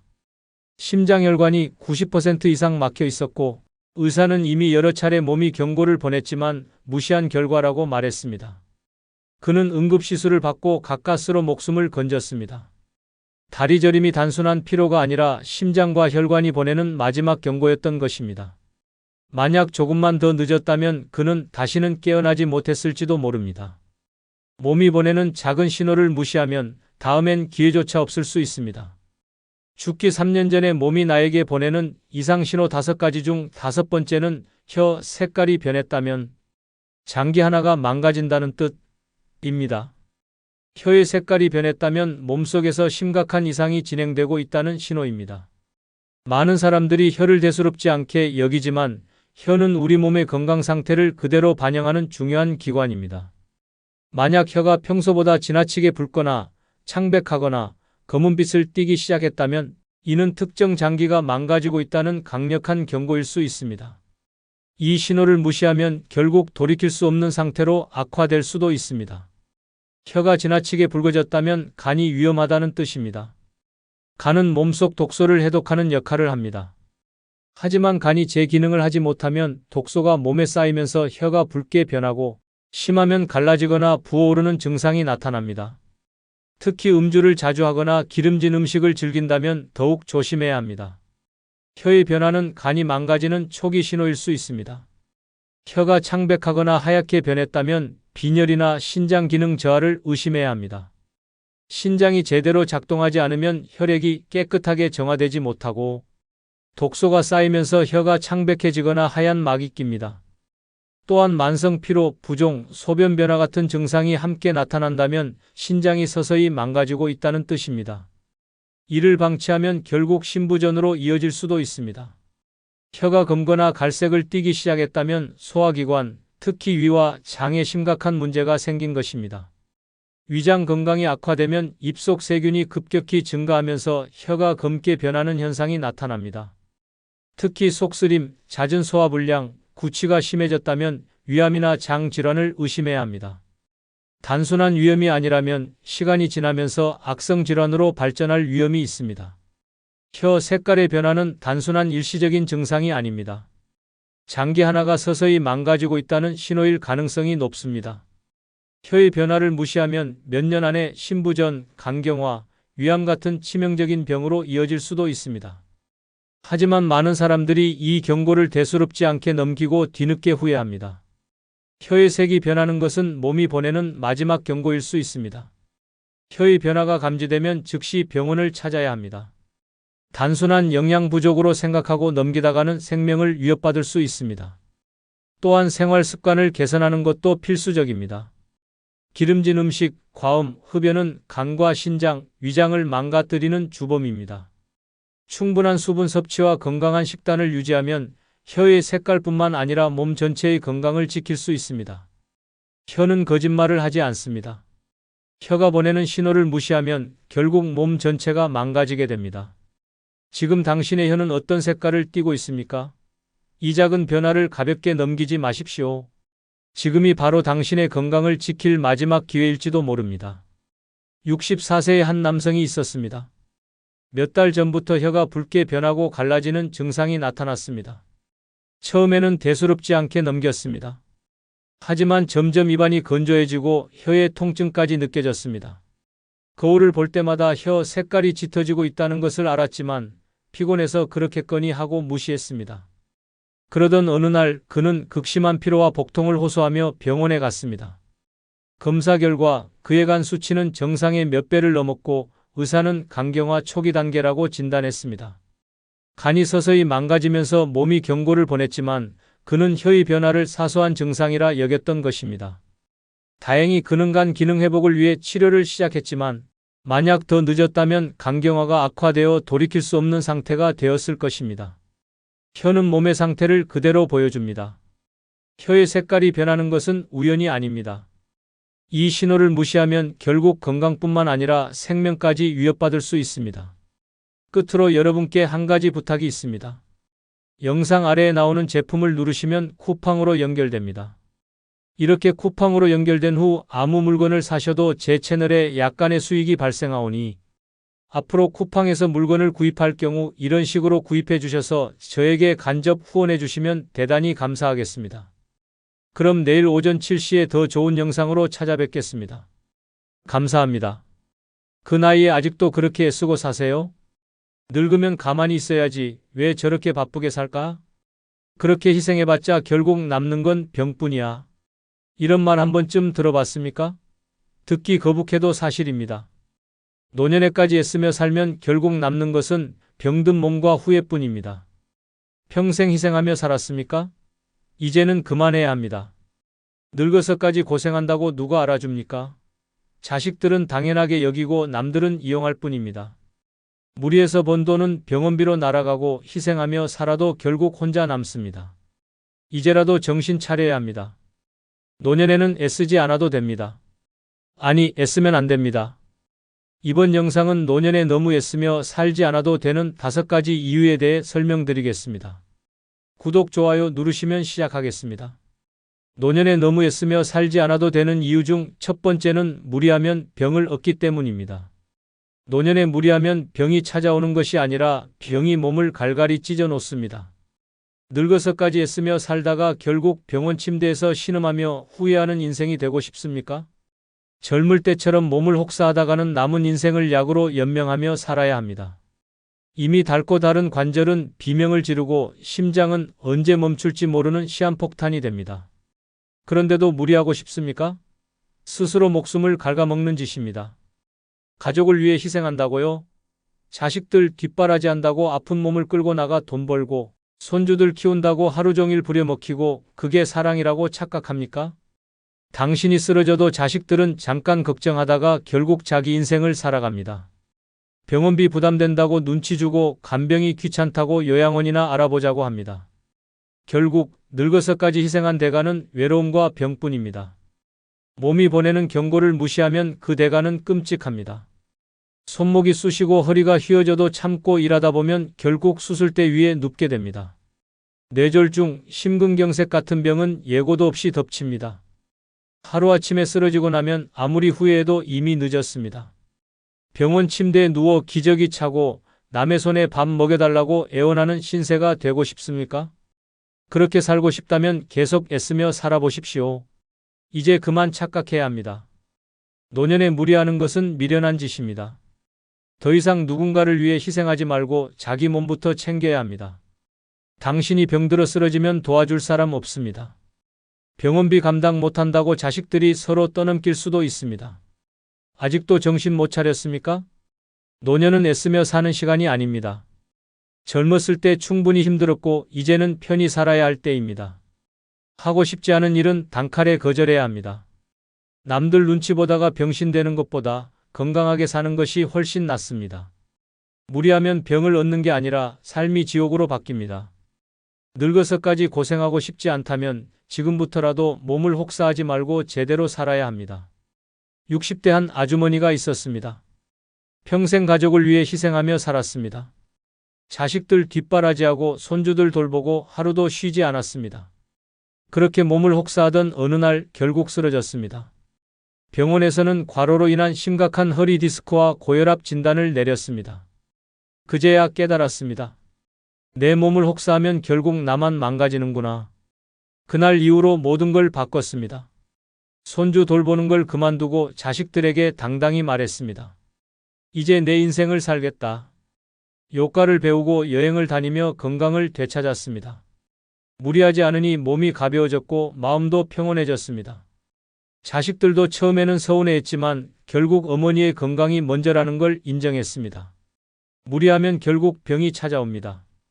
늙어서까지 희생하며 살다 보면 마지막엔 병원 침대에 누워 후회하는 신세가 됩니다.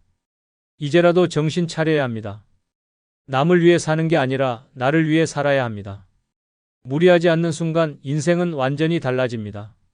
노년에 너무 애쓰며 살지 않아도 되는 이유 중 두 번째는 지나간 세월보다 남은 시간이 더 소중하기 때문입니다.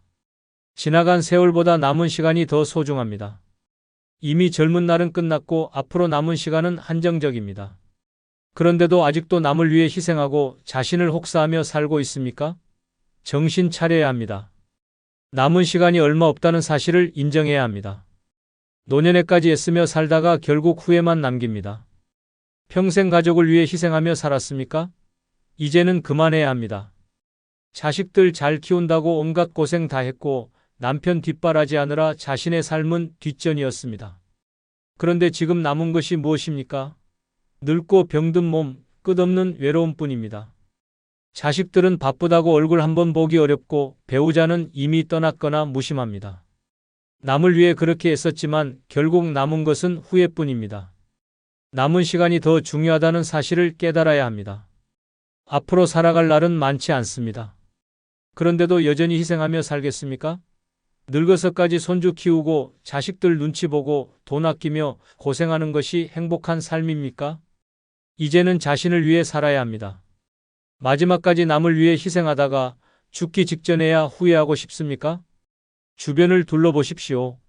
노년에까지 희생하며 살던 사람들이 어떤 결말을 맞았습니까? 병든 몸으로 병원 침대에 누워서 자식들 눈치나 보며 하루하루 버티는 신세입니다. 그들이 죽기 전에 한결같이 하는 말이 있습니다. 좀 더 나를 위해 살걸. 그런데도 같은 실수를 반복하겠습니까? 이제는 남이 아니라 자신을 위해 살아야 합니다. 여행을 가고 먹고 싶은 것을 먹고 하고 싶은 것을 해야 합니다. 남들 눈치 보며 살다 보면 결국 남은 인생도 고통뿐입니다. 지나간 세월은 돌아오지 않습니다.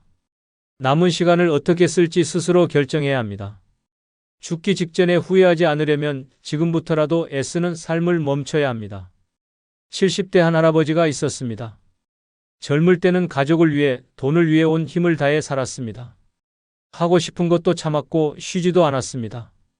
그렇게 살아왔는데 정작 노년이 되니 몸은 망가지고 자식들은 바쁘다며 연락도 뜸했습니다. 문득 깨달았습니다.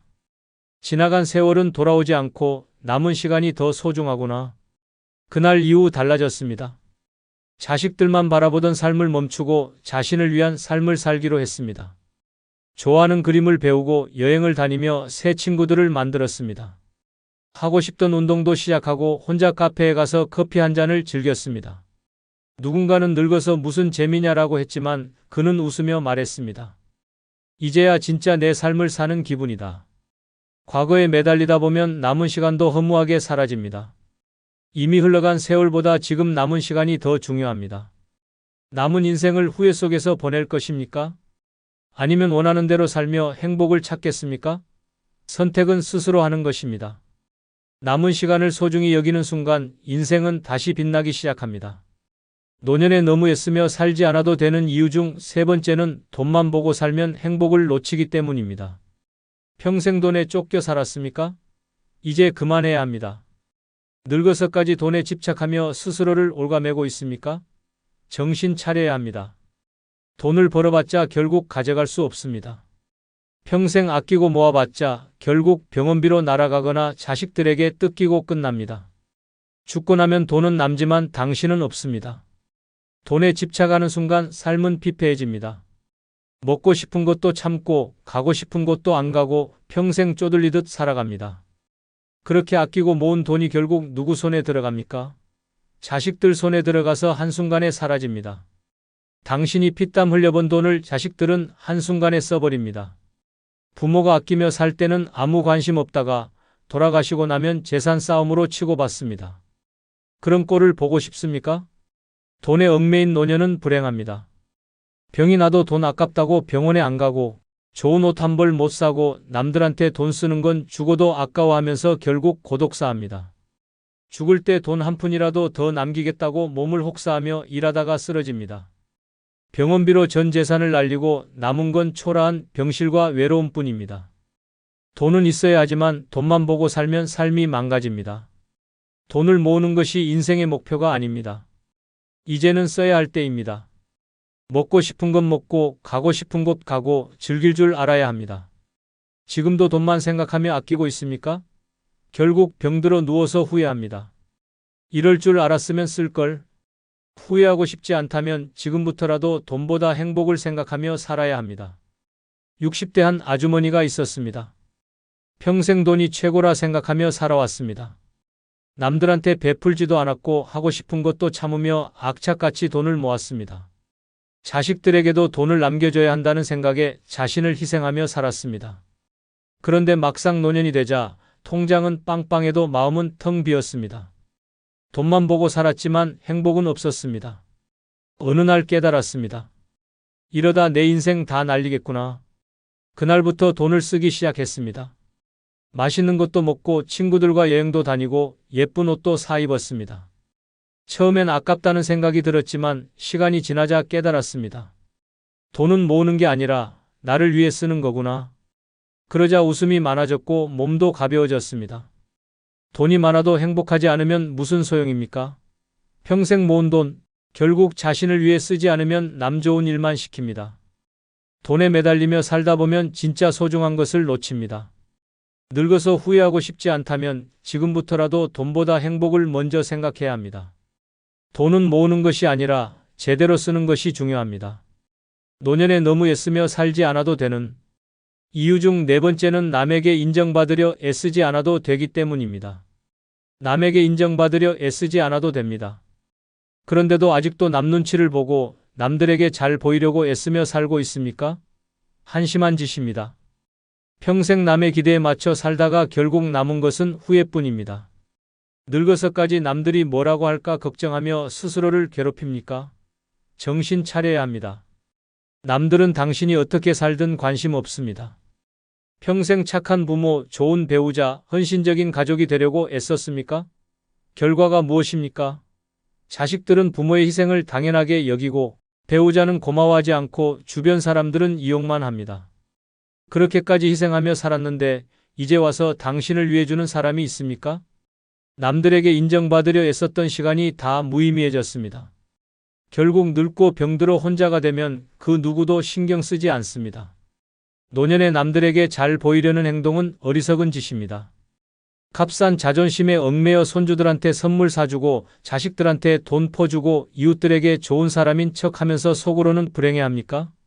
당신이 그렇게 퍼주고 애써도 남들은 그럴 줄 알았어 하며 당연하게 여길 뿐입니다. 아픈 몸을 이끌고 무리해서 모임에 나가고 기운도 없으면서 웃어 보이고 필요할 때마다 불려나가면서도 내색 한번 안 합니까? 그게 잘 사는 것 같습니까? 이제는 그만해야 합니다. 남이 뭐라고 하든 신경 쓰지 말고 하고 싶은 대로 살아야 합니다. 남들에게 잘 보이려다 결국 자기 인생을 망칩니다. 아프면 아프다고 하고 싫으면 싫다고 해야 합니다. 더 이상 남의 시선 때문에 무리할 이유가 없습니다. 늙어서까지 남에게 인정받으려고 발버둥 치다 결국 병들고 후회하는 삶을 살고 싶습니까? 남들 눈치 보며 살다 보면 결국 자신을 잃어버립니다. 노년에 가장 중요한 것은 남이 아니라 자신입니다. 이제는 누구에게도 인정받으려 애쓰지 말고 내 삶을 찾아야 합니다. 남들에게 보여주기 위한 삶이 아니라 진짜 나를 위한 삶을 살아야 합니다. 남들이 뭐라고 하든 상관없습니다. 내 인생은 내가 결정하는 것입니다. 70대 한 할아버지가 있었습니다. 평생 남들에게 인정받으려 애쓰며 살았습니다. 좋은 가장, 좋은 부모, 좋은 친구가 되려고 자기 자신을 희생했습니다. 자식들에게 퍼주고 손주들에게 용돈 대주고 친구들에게 밥 사고 술 사고 그렇게 남들에게 잘 보이려 노력했습니다. 그런데 나이가 들자 사람들이 하나둘 떠났습니다. 자식들은 바쁘다고 연락이 뜸해졌고 친구들은 돈 안 쓰니 안 보였습니다. 그제야 깨달았습니다. 남들에게 인정받으려 애쓰는 게 다 무의미했구나. 그날 이후로 남 눈치를 보지 않기로 했습니다. 자식들에게 이제 나를 위해 살겠다고 선언했고 손주들 용돈도 끊었습니다. 친구들 사이에서도 굳이 먼저 잘 보이려 하지 않았습니다. 그러자 신기하게도 마음이 편해졌습니다. 하고 싶은 걸 하며 사니 웃음도 많아졌습니다. 진짜 친구는 돈이 없어도 곁에 남았고 자식들도 처음엔 서운해했지만 결국 아버지의 결정을 존중했습니다. 남들에게 인정받으려 애쓰는 순간 내 인생은 사라집니다. 늙어서까지 남의 눈치 보며 살다 후회하고 싶습니까? 인정받으려 애쓰는 삶을 내려놓는 순간 진짜 자유와 행복이 찾아옵니다. 노년에 너무 애쓰며 살지 않아도 되는 이유 중 5번째는 남과 비교하는 것이 가장 큰 독이기 때문입니다. 남과 비교하는 것은 독입니다. 그런데도 아직도 남들 보며 한숨 쉬고 있습니까? 옆집 노인은 자식들이 용돈 잘 준다는데, 친구는 해외여행 다닌다는데, 누구는 며느리가 살갑다는데, 그래서 뭐가 달라집니까? 비교한다고 당신 인생이 바뀝니까? 전혀 아닙니다. 그저 스스로를 불행하게 만들 뿐입니다. 남과 비교하는 순간부터 삶이 고통이 됩니다. 자식이 잘해주면 남보다 낫다고 우쭐하고 조금만 소홀해지면 남보다 못하다고 서러워집니다. 돈이 좀 있으면 남보다 낫다고 기뻐하고 부족하면 한탄합니다. 그렇게 평생 남들과 비교하며 감정의 롤러코스터를 타다가 결국 병이 납니다. 고혈압, 우울증, 불면증까지 따라옵니다. 결국 스스로를 갉아먹고 병들게 만드는 최악의 습관입니다. 비교하는 동안 정작 내 인생은 무너지고 있습니다. 남들은 신경도 안 쓰는데 혼자 열등감에 시달리며 시간을 낭비합니다. 자식이 잘해주든 못해주든 돈이 많든 적든 결국 내 인생은 내가 사는 것입니다. 그런데도 남들 보며 괜히 초라함을 느끼고 억울함에 몸부림칩니까? 정신 차려야 합니다. 남과 비교하는 순간부터 이미 패배한 것입니다. 비교하는 대신 지금 가진 것에 감사해야 합니다. 내 삶은 남들과 다르고 남들도 그들만의 사정이 있습니다. 남들이 보여주는 것만 보고 부러워하는 것은 어리석은 짓입니다. 겉으로는 행복해 보여도 속은 썩어 들어가는 사람이 많습니다. 비교하느라 내 인생을 망치지 마십시오. 늙어서까지 남들 신경 쓰며 살다가 결국 후회 속에 죽고 싶습니까? 이제는 남과 비교하는 습관을 버려야 합니다. 비교한다고 더 나아지는 것은 없습니다. 오히려 불행만 키울 뿐입니다. 남의 인생이 아닌 내 인생을 살아야 합니다. 남들이 뭐라 하든 상관없습니다. 내 기준대로 살면 됩니다. 늙어서까지 비교하며 한탄하다 결국 병들어 후회하고 싶지 않다면 지금부터라도 남의 삶이 아니라 내 삶에 집중해야 합니다. 70대 한 할아버지가 있었습니다. 젊을 때는 남과 비교하며 살았습니다. 친구는 집을 샀다는데 동창은 자식이 잘났다는데 끊임없이 비교하며 스스로를 괴롭혔습니다. 그럴수록 인생이 초라하게 느껴졌습니다. 그러다 문득 깨달았습니다. 남과 비교한다고 내 인생이 바뀌는 건 아니구나. 그 순간부터 남들 신경 끄고 살기로 했습니다. 비교를 멈추자 삶이 편해졌습니다. 자식들이 용돈을 주든 안 주든 신경 쓰지 않았습니다. 남들이 해외여행을 가든 좋은 차를 타든 부러워하지 않았습니다. 오히려 자신이 가진 것에 집중했습니다. 매일 좋아하는 음악을 듣고 천천히 산책하며 여유를 즐겼습니다. 누군가는 평범한 삶이라고 했지만 그는 누구보다 행복했습니다. 노년에 비교하는 것은 스스로를 갉아먹는 독입니다. 남들과 비교하는 순간 불행이 시작됩니다. 비교할 시간에 지금 가진 것에 감사하면 인생이 달라집니다. 늙어서까지 남의 인생을 부러워하다가 후회하고 싶습니까? 비교를 멈추는 순간 진짜 행복이 찾아옵니다. 늙어서까지 애쓰며 살면 결국 지옥 같은 노년을 맞이합니다. 지금이라도 내려놓아야 합니다. 하고 싶은 걸 하고 하기 싫은 건 거절해야 합니다. 남들에게 잘 보이려고 자식들에게 인정받으려고 애쓰다 보면 결국 남는 것은 후회뿐입니다. 이제라도 자신을 위해 살아야 합니다. 노년에 애쓰며 사는 것은 미련한 짓입니다. 더 늦기 전에 정신 차리고 남은 인생을 제대로 즐겨야 합니다. 끝으로 여러분께 한 가지 부탁이 있습니다. 영상 아래에 나오는 제품을 누르시면 쿠팡으로 연결됩니다.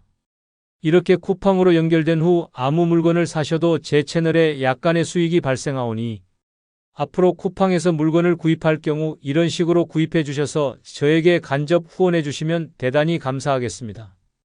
그럼 내일 오전 7시에 더 좋은 영상으로 찾아뵙겠습니다. 감사합니다.